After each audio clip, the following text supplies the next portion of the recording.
চট্টগ্রাম বিশ্ববিদ্যালয়ে ভর্তি পরীক্ষা 2025 এবং 26। এই 25-26-এ ভর্তি পরীক্ষা আয়োজনে ফ্যাক্টর অফিসের গৃহীত পদক্ষেপ এবং পরিকল্পনাগুলোই উপস্থাপনা করছি, সাথে কিছু ইনস্ট্রাকশন যা আপনাদের মধ্যে দিলে আমাদের শিক্ষার্থী এবং অভিভাবকরা এবং চট্টগ্রাম বিশ্ববিদ্যালয়ে ভর্তি ইচ্ছুক অনেক শিক্ষার্থী উপকৃত হবেন আশা করছি। বিশ্ববিদ্যালয়ের পরীক্ষা সংক্রান্ত বিষয়ে প্রশাসনিক দায়িত্বের ডিনরা পরীক্ষা পরিচালনার মূল দায়িত্বে থাকে। ফ্যাক্টর অফিস শুধুমাত্র শৃঙ্খলা এবং নিরাপত্তা দায়িত্বটা বহন করে। সেই ক্ষেত্রে আগামীকাল 2রা জানুয়ারি থেকে 10ই জানুয়ারি পর্যন্ত আমাদের ভর্তি কার্যক্রম পরিচালিত হবে।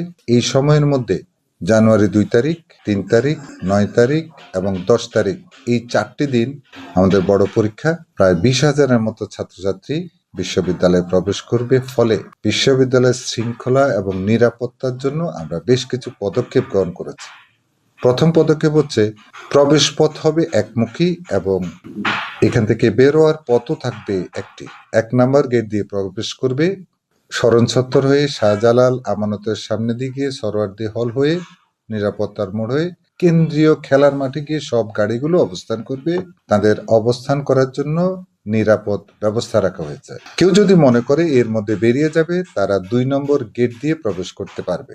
এই একমুখী ব্যবস্থাটা সকাল 7টা থেকে বিকেল 2:30 পর্যন্ত স্ট্রিক্টলি মেনটেন করা হবে এবং আইন শৃঙ্খলা বাহিনীর প্রায় 220 জনের মতো সদস্য, আমরা 123 জন চাইলেও 220 জনের সদস্য ট্রাফিক সহকারে, প্রচুর পরিমাণ ট্রাফিক সহকারে উপস্থিত থাকবেন, ম্যাজিস্ট্রেট থাকবেন। যদি কেউ 7টা থেকে 2:30 পর্যন্ত ইউটার্ন করার, এই একমুখী রাস্তায় ইউটার্ন করার চেষ্টা করে, তাদের বিরুদ্ধে আইনানুগ ব্যবস্থা গ্রহণ করা হবে। বিশ্ববিদ্যালয়ে আগত শিক্ষক, কর্মকর্তা, কর্মচারীদেরকে আমরা এন্ট্রি পাস দিয়েছি। বিশ্ববিদ্যালয়ের দক্ষিণ ক্যাম্পাস হয়ে, শহীদ মিনার হয়ে বিশ্ববিদ্যালয়ের অভ্যন্তরে প্রবেশ করার অবাধ সুযোগ থাকবে। সাংবাদিক ভাইদের জন্য এই ধরনের কোনো সীমাবদ্ধতা নেই। তারা যদি মনে করে এখান থেকে ট্রাভেল পাস নিয়ে যেতে পারবে গাড়ির জন্য, যাতে করে তারা তথ্য সংগ্রহের জন্য অবাধে বিচরণ করতে পারে। তবে সেক্ষেত্রে তাদের প্রতি অনুরোধ, অনেকগুলো শিক্ষার্থী আসবে, ক্ষুদে মানুষ আসবে, অভিভাবক আসবে, তাদের জন্য কোনো অসুবিধা না হয় সেই দিক থেকে বিবেচনা রাখার একটা বিশেষ অনুরোধ রইল। যারা ভেতরে প্রবেশ করবেন তাদেরকে, অভিভাবকদের জন্য আমরা পানির ব্যবস্থা করেছি।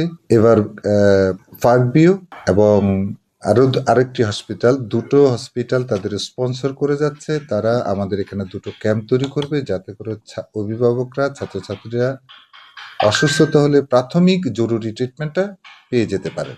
বিশ্ববিদ্যালয়ের প্রত্যেকটি ফ্যাকাল্টির সামনে পানির ব্যবস্থা করা হয়েছে।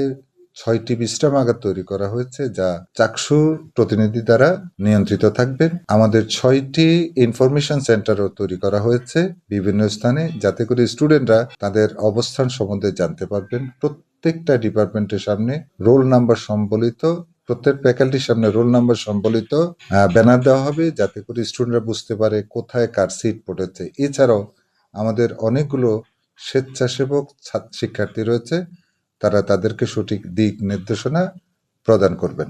নিরবিচ্ছিন্ন বিদ্যুতের জন্য আমরা পল্লী বিদ্যুৎকে চিঠি দিয়েছি এবং ওরালিও যোগাযোগ করেছি। আশা করি নিরবিচ্ছিন্ন বিদ্যুৎ নিশ্চিত করা হবে। ফায়ার সার্ভিসের একটা গাড়ি বর্তমান থাকবে, একটা টহল টিম সহকারে, অনাকাঙ্ক্ষিত কোনো ঘটনা ঘটলে যাতে দ্রুতভাবে ব্যবস্থা নেওয়া যেতে পারে। আশা করছি এই ধরনের ঘটনা ঘটবে না, কিন্তু আমাদের প্রস্তুতির কোনো অভাব থাকছে না।